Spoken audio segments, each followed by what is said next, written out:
Hello प्यारे बच्चे, नमस्कार। उम्मीद करती हूँ कि आप सभी बहुत अच्छे होंगे, स्वस्थ होंगे, मस्त होंगे और आपकी तैयारी बहुत अच्छी चल रही होगी। तो मैं सुषमा, आपकी बायोलॉजी एजुकेटर। आज की क्लास में मैं आप सभी को ये बताने वाली हूँ अंडजनन के बारे में। और ये अंडजनन की बच्चा टॉपिक ऐसी टॉपिक है जो आपके बोर्ड के लिए इम्पोर्टेंट है। अब वो बोर्ड में आप चाहे 10th के बच्चे हो, चाहे आप 12th के बच्चे हो, और इसके साथ साथ आप नर्सिंग की तैयारी कर रहे हो, पैरामेडिकल की तैयारी कर रहे हो, सीयूटी की तैयारी कर रहे हो और नीट की ही तैयारी क्यों नहीं कर रहे हो, यानी ये टॉपिक वेरी वेरी इंपॉर्टेंट रखती है हर एक कोर्स के लिए। ठीक है, तो मात्र 15 मिनट में हम लोग समझने वाले हैं पूरे अंडरजन की इस प्रोसेस को, और बिल्कुल ही आसान भाषा में। तो फटाफट सारे बच्चे क्लास को शेयर कर देंगे अपने दोस्तों के साथ। अभी भी जिन बच्चों ने क्लास को लाइक नहीं किया वो लाइक करेंगे, और क्लास को पूरे एंड तक देखना है, बीच में क्लास को छोड़ के नहीं जाना है। पूरे शुरू से लेकर लास्ट तक आपने क्या करना है, क्लास को देखना है, क्योंकि आप आधा अधूरा क्लास देख के जाओगे तो फिर आपको टॉपिक समझ में नहीं आएगी। तो अच्छे से समझने के लिए, बिल्कुल एकदम आसान भाषा में, आसान शब्दों में समझने के लिए क्लास को पूरी देखना। ठीक है, तो चलते हैं, स्टार्ट करते हैं आज की टॉपिक अंडजनन। ठीक है बेटा, नाम से अंड का मतलब होता है अंडा, ठीक है, और जनन का मतलब क्या होता है, निर्माण करना, है ना। जनन का मतलब होता है रिप्रोडक्शन, और रिप्रोडक्शन क्या होता है कि जब हम किसी अंडे का क्या करना, निर्माण करना। ठीक है, अब ये बेटा जो टर्म है, ठीक है, ये जो घटना है वो एक फीमेल्स के अंदर घटती है। ठीक है, अब सबसे पहले बात करते हैं किसकी, अंड जनन की। याद रखना ये सभी के लिए इंपॉर्टेंट टॉपिक है। तो अंडो अंडो जनन, अंडो जनन, ठीक है। अंड जनन को इंग्लिश में क्या कहते हैं, ओ जेनेसिस, जीनेसिस। ठीक है बेटा, ओ जेनेसिस कहते हैं। ठीक है, अंड जनन यानी जिसको क्या कहा जाता है, ओ जेनेसिस कहते हैं। अच्छा मैम, ये किस में पाया जाता है? अब एक एक फीचर्स को याद रखना। किस में पाया जाता है? मादा में। मादा मतलब फीमेल्स में, स्पेशली हम गर्ल्स में, स्पेशली हम औरतों में। ठीक है, अच्छा कहाँ होता है? अंडाशय के अंदर, अंडाशय के अंदर। ठीक है, एक महीने में कितना अंडा बनता है? एक, या ठीक है एक कह सकते हैं, एक, ठीक है एक, या कभी कभी दो, कभी कभी दो। मतलब जरूरी नहीं है कि दो बने, कभी कभी बहुत रेयर केस में बहुत ऐसे ही दो बन सकते हैं, वरना कब बनते बेटा, एक बनता है। अच्छा, कब ये क्रिया होती है? इनमें ये क्रिया कब होती है, दो याद रखना, भ्रूणी अवस्था में, भ्रूणी। ठीक है, क्या कहेंगे बेटा कि ये भ्रूणी अवस्था में, भ्रूणी अवस्था में शुरुआत होती है। सोच लो, जब हम अपने मम्मी के गर्भ में रहते हैं तो भ्रूणी अवस्था में शुरू होती है। कब भाई शुरू होती है? अंडजन की जो क्रिया है ये भ्रूणी अवस्था में शुरू होती है, और क्या कहेंगे कि 45 से 50 वर्ष में, वर्ष के बाद, लगभग है के बाद समाप्त होती है, समाप्त होती है। समझे आपने? ठीक है, क्या हमने कहा बेटा कि किसमें होता है? मादा के अंदर होता है। कहाँ होता है? अंडाशय के अंदर होता है। ठीक है, अब कितना अंडा बनता है? एक या दो बनता है। ठीक है, और कब होता है? जब लड़की भ्रूणी अवस्था में है। भ्रूणी अवस्था का मतलब है कि जब कोई एक लड़की अपने माँ के गर्भ में पल रही है। अगर कोई भी लेडी प्रेग्नेंट है और वो लेडी प्रेग्नेंट है और उसके गर्भ में एक लड़की पल रही है बेटा, तो याद रखना है कि वो लड़की क्या है, भ्रूणी फेज में ही अंडजन की क्रिया करना स्टार्ट कर दी। ठीक है, कब खत्म होता है? 45 से 50 वर्ष, यानी कि जब 45 से 50 वर्ष में, तो 45 से 50 से कम भी समय लग सकता है और 50 से ज्यादा भी समय होता है। मतलब सिंपल से आसान भाषा में समझे कि जब महिलाओं में पीरियड्स आना बंद हो जाता है, आर्तव चक्र का आना बंद हो जाता है, तो अंडजन की क्रिया बच्चा खत्म हो जाती है। ठीक है, पीरियड्स आना बंद, आर्तव चक्र बंद, तो अंडजन की जो क्रिया है ये बिल्कुल क्या हो जाती है, समाप्त हो जाती है। तो ये इतने बेसिक कॉन्सेप्ट को अपने ऑब्जेक्टिव क्वेश्चंस को क्लियर करने के लिए आपने इतना याद रखना है। ठीक है बेटा, समझ में आ गया? चलिए अब बात करते हैं कि मैम अगर भ्रूणी अवस्था में है तो गर्ल्स में क्या परिवर्तन होगा। ठीक है, ठीक है, अब जब भ्रूणी अवस्था में भ्रूणी अवस्था में, भ्रूणी अवस्था में। तो भ्रूणी अवस्था में कौन है? तो याद रखना है, भ्रूणी अवस्था में जब एक लड़की है, एक लड़की जब क्या है, एक भ्रूणी अवस्था में है, उसके बॉडी में, उसके शरीर में क्या क्या परिवर्तन दिखते हैं, दिखते हैं। ठीक है, हमने क्या बात करी बेटा कि होता है अंडाशय। ठीक है, हमने क्या बात करी है कि एक सेल्स होती है। ठीक है बेटा, एक सेल्स होती है, मान लो एक ऐसी सेल्स है, ये एक सेल्स है। ठीक है, ये एक कोशिका है। यस, ओके बच्चा।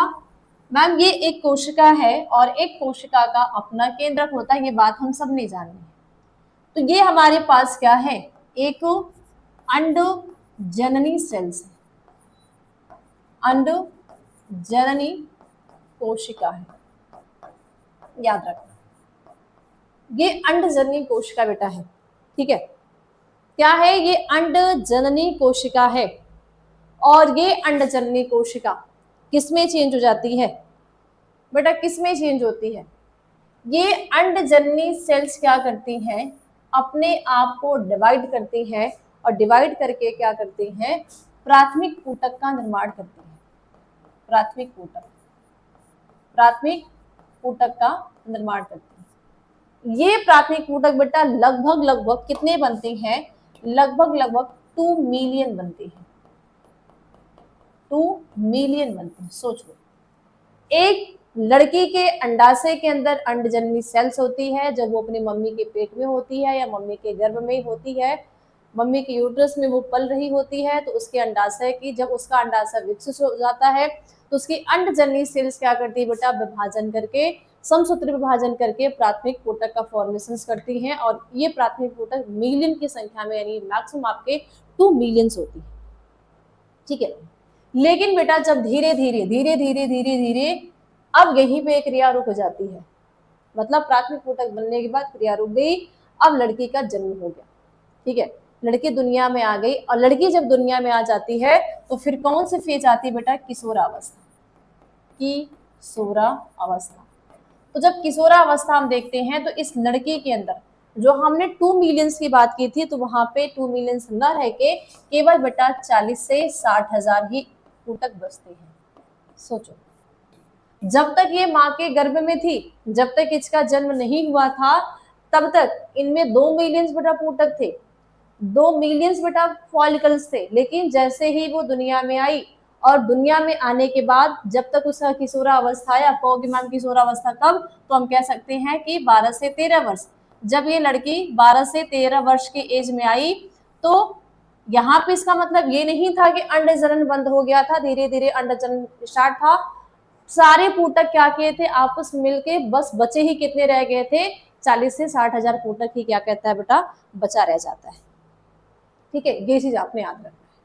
तो जन्म से पहले मिलियंस में रहते हैं, जन्म के बाद जब किशोरावस्था आती है तो इसके अंडाशय में क्या होता है बेटा, ये फॉलिकल्स इतने ही बनते हैं। तो ये चीज आपने याद रखनी है। आज की टॉपिक हमारी क्या है, डिफरेंसेस की बात कर लेते हैं। डिफरेंसेस की बात करते हैं तो क्या कहेंगे कि अंडाशय के अंदर या अंडाणु निर्माण की क्रिया को, अंडाणु अंडाणु निर्माण की क्रिया को अंड जनन कहते हैं। अंडाणु निर्माण की क्रिया को क्या कहते हैं बेटा, अंड जनन कहते हैं। ये चीज आपने याद रखनी है कि अंडाणु बनने की प्रोसेस जो है, अंडाणु बनने की जो प्रोसेस है, तो अंडाणु बनने की प्रोसेस को क्या कहेंगे, अंड जनन कहते हैं। ठीक है, कहाँ होता है, अंडाशय के अंदर होता है। ये चीज आपने याद रखनी। अंडाशय की बात करते बेटा, तो अंडाशय की हम बात क्या करते हैं कि ये बादाम के जैसे चपटे, बादाम के जैसे क्या होती है बेटा, ये संरचनाएं होती है। ठीक है, बादाम के जैसे क्या होती है, यहाँ पे संरचनाएं होती है। ओके, तो इनमें क्या पाई जाती है, अंडजननी सेल्स।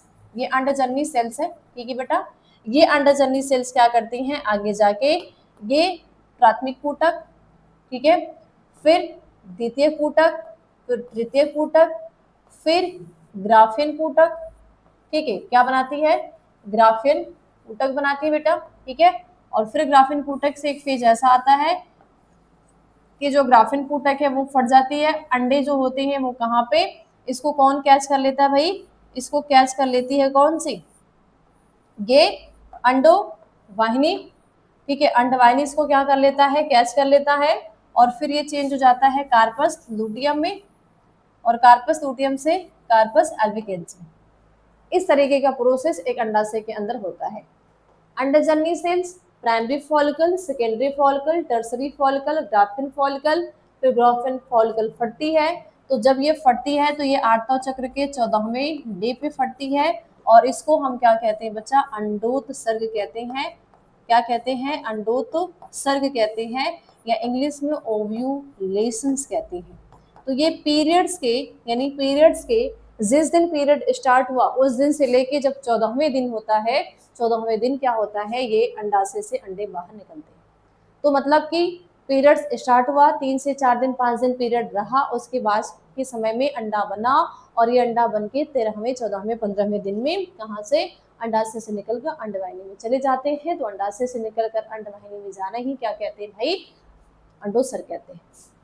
तो फिर ये बची हुई जो पुटिका होती है ये कार्पस लूटियम में बेटा चेंज हो जाती है। अब कहोगे मैम कार्पस लूटियम क्या है, तो बेटा कार्पस लूटियम क्या करता है, एस्ट्रोजन और प्रोजेस्टेरॉन हार्मोन्स को रिलीज करता है, और एस्ट्रोजन प्रोजेस्टेरॉन हार्मोन्स क्या करते हैं, प्रेगनेंसी को बैलेंस बना के रखते हैं। इसीलिए प्रोजेस्टेरॉन को हम प्रेगनेंसी हार्मोन्स भी कहते हैं। क्यों, क्योंकि ये गर्भाशय के एंडोमेट्रियम को मोटा बनाने का काम करते हैं। ठीक है, ये चीज आपने याद रखनी है। अब एक एक लाइन को हम पढ़ते हैं कि किस किस तरीके से एक फीमेल्स के अंदर, ठीक है, जब आपके एग्जाम में बेटा चार्ट्स आ जाए, ठीक है, चार्ट बना के आ जाए, या चार्ट बना के कुछ ऑब्जेक्टिव क्वेश्चंस आपसे पूछ लिया जाए, तो आप कैसे करोगे, उस चीज को आप कैसे सॉल्व करोगे।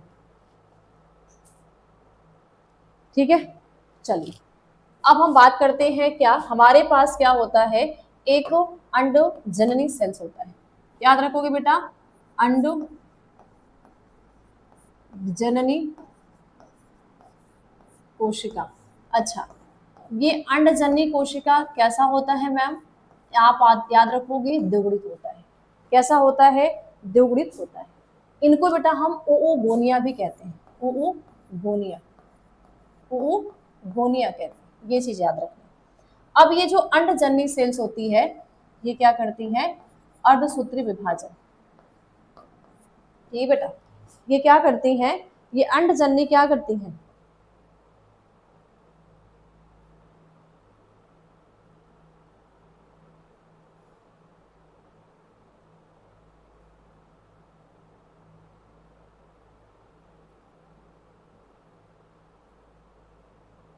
ठीक है बेटा। अब ये जो अंडजन्य सेल्स क्या करती हैं, अर्धसूत्री, अर्धसूत्री फर्स्ट विभाजन करके, अर्धसूत्री फर्स्ट विभाजन करके अपने आप को किसमें चेंज कर लेती हैं, प्राथमिक अंडजन्य में। ठीक है, प्राथमिक ऊतक में। ठीक है बेटा, किसमें चेंज कर लेती हैं, ये अपने आप को चेंज कर लेती हैं प्राथमिक ऊतक में।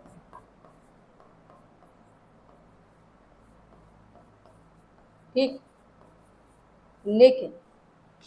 लेकिन हम क्या कहते हैं कि ये पूरी तरीके से पूर्ण नहीं होती है। ये प्रोफेज अवस्था में, किसमें बेटा, ये अर्धसूत्र विभाजन के प्रोफेज अवस्था में, प्रोफेज, ठीक है, प्रोफेज के डिप्लोटीन अवस्था में, डिप्लोटीन अवस्था में, ठीक है, डिप्लोटीन फेज में बेटा ये क्या हो जाता है, रुक जाता है। मतलब क्या कहें कि हमने इस लड़की का जन्म हो गया, लड़की का क्या हो गया भाई, जन्म हो गया। लड़की माँ के गर्भ में थी, जब गर्भ में थी तो हम ये कहेंगे कि ये कौन सी फेज है भाई, हम कहेंगे ये भ्रूणी अवस्था है, ये भ्रूणी अवस्था है। ठीक है बेटा जी, क्या है मैम, भ्रूणी अवस्था। बात समझ में आ रही, मतलब जब लड़की अपने मम्मी के पेट में है या माँ के गर्भ में है, समझ में आ गया। ठीक है, तो अर्धसूत्री फर्स्ट विभाजन होता है, लेकिन प्रोफेज के रिप्रोटीन फेज में ये क्या हो जाता है, रुक जाता है, पूरी तरीके से प्रोसेस नहीं होता। अब उसके बाद लड़की दुनिया में आ गई, अब उसका वेट किया जाएगा कि कब वो लड़की बड़ी हो, कब बेटा जी वो लड़की बड़ी हो, ये वेट किया जाएगा कि कब वो लड़की बड़ी हो। तो जब बेटा लड़की बड़ी होती है, ठीक है, तो जब लड़की बड़ी हो जाती है तो ये अंडजननी सेल्स क्या करती हैं, 2 सेल्स का निर्माण करती हैं। यानी हम कहेंगे कि जब ये लड़की अब यहाँ पे रुक गया, लेकिन लड़की क्या हो गई, बड़ी हो गई। यानी कि जब जब किशोरावस्था आया और अर्धसूत्री विभाजन, ठीक है, अर्धसूत्री अर्धसूत्री फर्स्ट फर्स्ट विभाजन पूर्ण हुआ। विभाजन क्या हो गया, पूर्ण हुआ। कब पूर्ण होगा, पूर्ण हुआ। अच्छा मैम कब पूर्ण होगा, याद रखना है किशोरा फेज में, किशोरा अवस्था में। बहुत इंपॉर्टेंट चीज है, किशोरा अवस्था में, मतलब जब लड़की 12-13 साल की एज में आ गई, उसमें ये फिर से वो बनना स्टार्ट हो गया। तो अर्धसूत्री फर्स्ट विभाजन पूर्ण हुआ। तो यहाँ पे क्या बनी, एक ध्रुवी कोशिका, एक ध्रुवी कोशिका बनी। और दूसरा बच्चा जी क्या बना, द्वितीयक अंडाणु बना, द्वितीयक अंडाणु बना, जिसको हम क्या कहते हैं, सेकेंडरी सेकेंडरी सेकेंडरी oocyte कहते हैं। ठीक है, क्या कहते हैं बेटा, सेकेंडरी oocytes कहते हैं। बात समझ में आ रही है।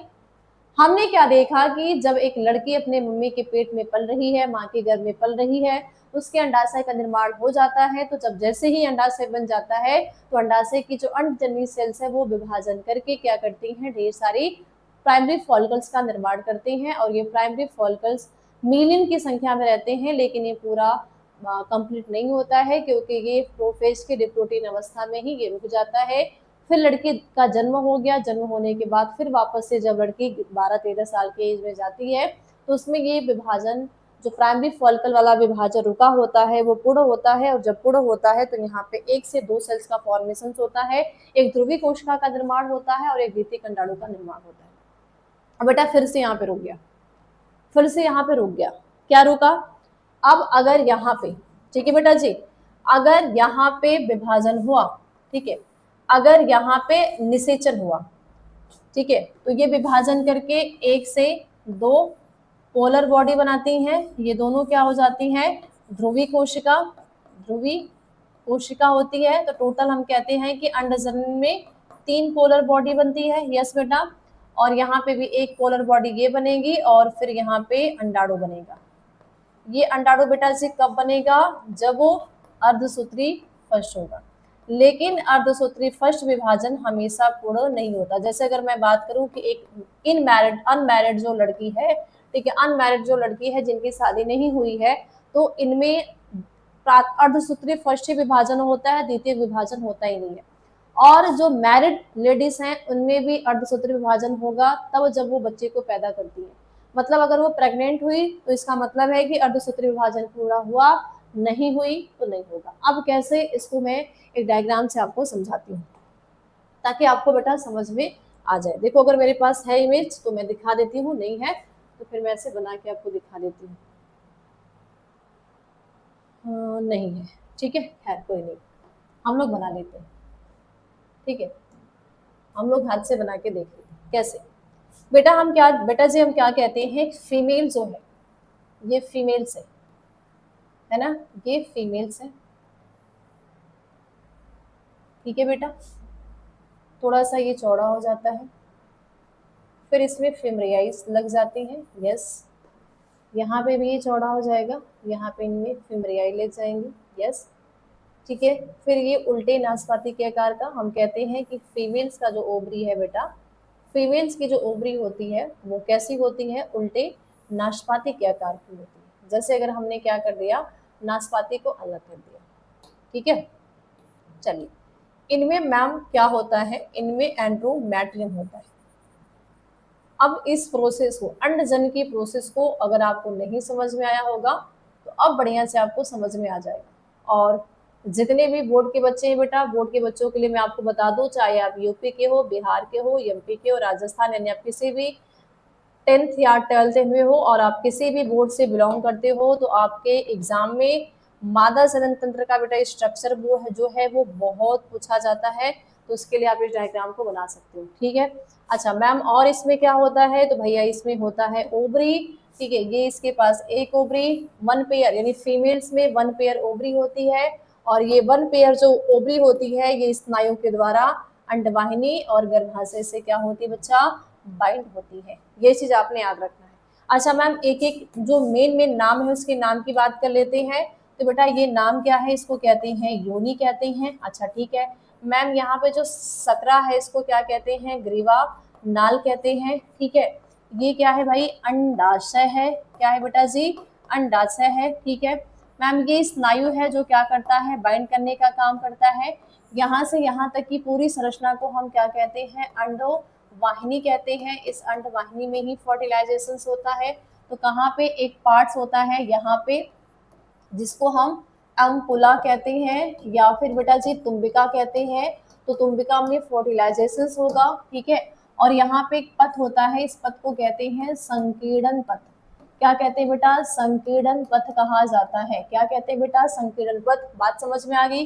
अच्छा मैम अंदर की बात कर लेते हैं। ठीक है जी, अंदर की बात कर लेते हैं। अंदर में क्या है, ये रेड वाली जो मैम संरचना है इसको कहते हैं अंतः गर्भाशय कहते हैं, यानी गर्भाशय की परत है।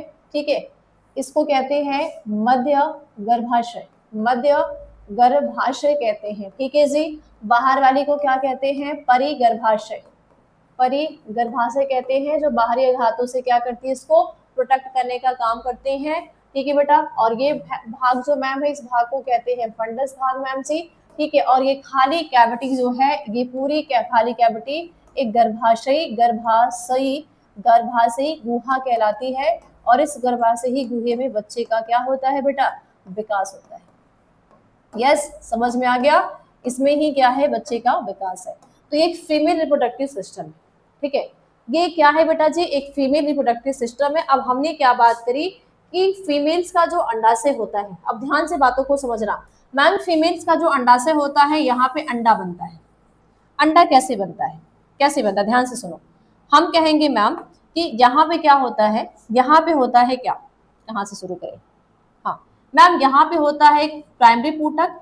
ये प्राइमरी पुटक मैम चेंज हो जाता है सेकेंडरी पुटक में, सेकेंडरी से मैम टर्सरी, टर्सरी से ग्राफियन। ठीक है, इसी में मैम क्या होता है, प्राथमिक अंडक होता है। प्राथमिक अंडक क्या करता है, विभाजन करके एक ध्रुवी कोशिका बनाता है और एक द्वितीय कंडाणु बनाता है। अब द्वितीय कंडाणु यहाँ में स्टोर होता है ग्राफिन पुटक में, फिर यहाँ से फट जाती है अंडा को, ये फिम्ब्रियाई जो है। ठीक है बेटा, ये क्या होती है, फिम्ब्रियाई होती है। तो ये फिम्ब्रियाई क्या करती है, इसको कैच कर लेती है, यहाँ आया, और यहाँ आने के बाद फिर ये अंडा यहाँ चला आया। ठीक है, अच्छा मैम ये क्या है, ये है बेटा एग है। ठीक है, एग आ गया। ठीक, अब अगर मैथुन क्रिया के द्वारा, ठीक है बेटा ध्यान से सुनना, कि अगर मैम मैथुन क्रिया हुई, ठीक है कौन सी क्रिया हुई, अगर मैथुन क्रिया के द्वारा मिलियन की संख्या में, ठीक है बेटा, यहाँ पे क्या होगा, मेल गैमेट क्या हो गया, ठीक, मेल गैमेट गया। अब इसकी जो लाइफ साइकिल है, इसकी जो लाइफ साइकिल है हम कहते हैं मैक्सिमम 24 आवर्स, 24 घंटे। लेकिन ये जरूरी नहीं है कि 24 घंटे है, 24 घंटे से भी ज्यादा भी है। ठीक है, और इनकी जो लाइफ साइकिल है ये लगभग 3 से 4 डे कह सकते हैं, या फिर कह सकते हैं 2 से 3 डे कह सकते हैं। ठीक, तो अगर 2 से 3 या 24 आवर्स के बीच में फर्टिलाइजेशन हो गया तो फिर यहाँ पे सेकेंडरी अर्धसूत्री विभाजन है रुक जाएगा। मतलब अगर क्या हुआ, यहाँ पे ये जो सेकेंडरी ओवोसाइट्स बना है, सेकेंडरी ओवोसाइट्स में फर्टिलाइजेशन हो गया तो यहाँ पे अर्धसूत्री विभाजन जो सेकेंड है, ठीक है, जो ये सेकेंड विभाजन है ये नहीं होगा। ठीक है, लेकिन सॉरी होगा। ठीक है, अगर ये सेकेंडरी ओवोसाइट्स का क्या हुआ, फर्टिलाइजेशन हुआ तो अर्धसूत्री सेकेंड विभाजन होगा, और सेकेंड विभाजन से यहाँ पे क्या बन जाएगा, ये एग बन जाएगा। ठीक है, ये एग बन जाएगा, तो फिर ये एग क्या होगा, मेल गैमेट्स के साथ फर्टिलाइज होगा। लेकिन अगर यहाँ पे, ठीक है, अगर यहाँ पे क्या हुआ, अगर हमने यहाँ पे देखा कि ओवुलेशन के फेज में ये एम्पुला के पास गया, लेकिन अगर इनका 24 आवर्स के अंदर अर्धसूत्री विभाजन नहीं होगा, ठीक है, तो ये जो सेकेंडरी oocytes होती है, पीछे जो सेकेंडरी oocytes होती है, ये क्या कर जाती है, डेथ कर जाती है। डेथ करने का मतलब कि इनकी कहानी खत्म हो जाती है। ठीक है, इनकी कहानी क्या हो गई, बिल्कुल खत्म। तो अब यहाँ पे अर्धसूत्री सेकेंड विभाजन पूरा नहीं होता है। अर्धसूत्री सेकेंड विभाजन फर्टिलाइजेशन पे डिपेंड करता है। अगर फर्टिलाइजेशन की क्रिया हुई तो अर्धसूत्री विभाजन होगा, और अगर नहीं हुई तो नहीं होगा। इसीलिए बेटा हम क्या कहते हैं कि जो अंड जनन की क्रिया होती है ये थोड़ी सी लंबी प्रोसेस है, मतलब ये स्लो प्रोसेस नहीं है, ये बहुत लंबी प्रोसेस होती है। अगर वही शुक्राणुजन की क्रिया की बात करते हैं तो वो क्या है, लंबा प्रोसेस नहीं है, वो बिल्कुल एक इजी सा प्रोसेस है। ठीक, ये चीज आपने याद रखना है। ठीक है, और मुझे उम्मीद है कि सभी को समझ में आ गया होगा। अब कुछ पॉइंट्स आपने याद रखना है कि जब अंडाशय में क्या बनते हैं, अंडाशय, अंडाशय में क्या बनता है, अंडाणु बनता है। अंडाणु क्या होता है, मादा युग्मक होता है, मादा युग्मक होता है। कितने गुणसूत्र होते हैं, 23 होते हैं।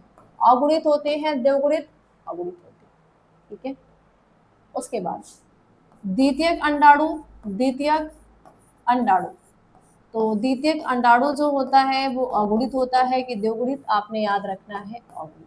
ठीक है, आपसे पूछा जाएगा अंड जननी सेल्स जो होता है, अंड जननी सेल्स जो होती है वो अगुणित होती है कि देवगुणित, तो आपने याद रखना है देवगुणित। अच्छा, अंडजन की क्रिया लंबी होती है या छोटी, तो आपने याद रखना है लंबी प्रोसेस होता है, लंबी होती है। ठीक है, और क्या बनता है, अंडजन की क्रिया में 3 पोलर बॉडी बनता है, 3 पोलर बॉडी बनता है। ठीक है, और एक एग बनता है। इन 3 पोलर बॉडी का कोई काम नहीं है, अगर कोई काम है तो इस क्या है, एक का है, बाकी किसी का नहीं। तो ये ऑब्जेक्टिव क्वेश्चंस को क्लियर करने के लिए याद रखना है। अच्छा, अंडाशय के अंदर और काम क्या होता है, तो आपने याद रखना है कि अंडाशय के अंदर, ठीक है, अंडाशय के अंदर क्या है भाई, इसके अंदर हार्मोन्स रिलीज होते हैं, हार्मोन्स। आप कहोगे कौन सा हार्मोन्स रिलीज होता है, 2 हार्मोन्स, एक हार्मोन्स याद रखना है प्रोजेस्टेरोन हार्मोन्स, प्रोजेस्टेरोन, और एक हार्मोन्स एस्ट्रोजन हार्मोन्स। ठीक है, ओके, और क्या याद रखोगे, बच्चे का रोपण कहाँ होता है, तो कहेंगे बच्चे का रोपण, बच्चे का रोपण मध्य गर्भाशय में होता है। ये सब ऑब्जेक्टिव क्वेश्चंस है, आप किसी भी लेवल के एग्जाम में जाओ ये सारे ऑब्जेक्टिव क्वेश्चन कंपलसरी है। ठीक है, अच्छा, आर्तव चक्र में, आर्तव चक्र में कौन सी लेयर टूटती है, तो याद रखना है आर्तव चक्र में, आर्तव चक्र यानी जिसको हम कहते हैं क्या, पीरियड्स कहते हैं, पीरियड्स। तो पीरियड्स में कौन सी लेयर टूटती है, तो ब्लीडिंग रिलीज होती है, तो याद रखना है अंतःगर्भाशय, अंतःगर्भाशय क्या हो जाती है बेटा, आर्तव चक्र में अंतःगर्भाशय टूटती है, टूटती है तो रक्त का स्राव होता है, रक्त का स्राव होता है, जिसको हम क्या कहते हैं बेटा, पीरियड्स कहते हैं। ठीक है बेटा जी, क्या कहते हैं, पीरियड्स कहते हैं। और यही लेयर जब बेटा टूटती है तो हमें क्या होता है, दर्द होता है। तो किसी किसी में दर्द ज्यादा है, किसी किसी में दर्द कम है। तो जब ये लेयर ब्रेक होती है, ये लेयर पहले मोटी हुई रहती है, लेकिन एक समय के बाद ये टूटती है, ब्रेक होती है, तो वहां पर पीरियड स्टार्ट होता है। तो मुझे उम्मीद हो गया बेटा जी कि आपको ये क्लास बहुत अच्छे से, अंडरजन की प्रोसेस जो है बहुत अच्छे से समझ में आई होगी। तो अभी भी जिन बच्चों ने क्लास को लाइक नहीं किया होगा, लाइक कर देंगे। जो चैनल पे पहली बार आएंगे वो चैनल को सब्सक्राइब कर लेंगे। इस चैनल को ज़्यादा से ज़्यादा आपने आगे लेके जाना है, क्लास को ज़्यादा से ज़्यादा शेयर करना है। क्यों? क्योंकि आपको इसमें एक अलग अलग टॉपिक की इंटरेस्टिंग वीडियो मिलने वाली है, अब चाहे वो 10th की बात हो चाहे 12th की बात हो। ठीक है, ओके बेटा जी, चलिए तो बस आज मिलते हैं, इसी तक मिलते हैं अगली क्लास में एक नए टॉपिक के साथ। उम्मीद होगी कि आप सभी बच्चे को बहुत अच्छे समझ में आया होगा। तो आपकी संख्या मुझे बढ़ती हुई दिखनी चाहिए, ना कि घटती हुई दिखनी चाहिए। ठीक है, तो ये बिल्कुल आसान शब्दों में था। तो चलिए टाटा बाय बाय, मिलते हैं अगली क्लास में।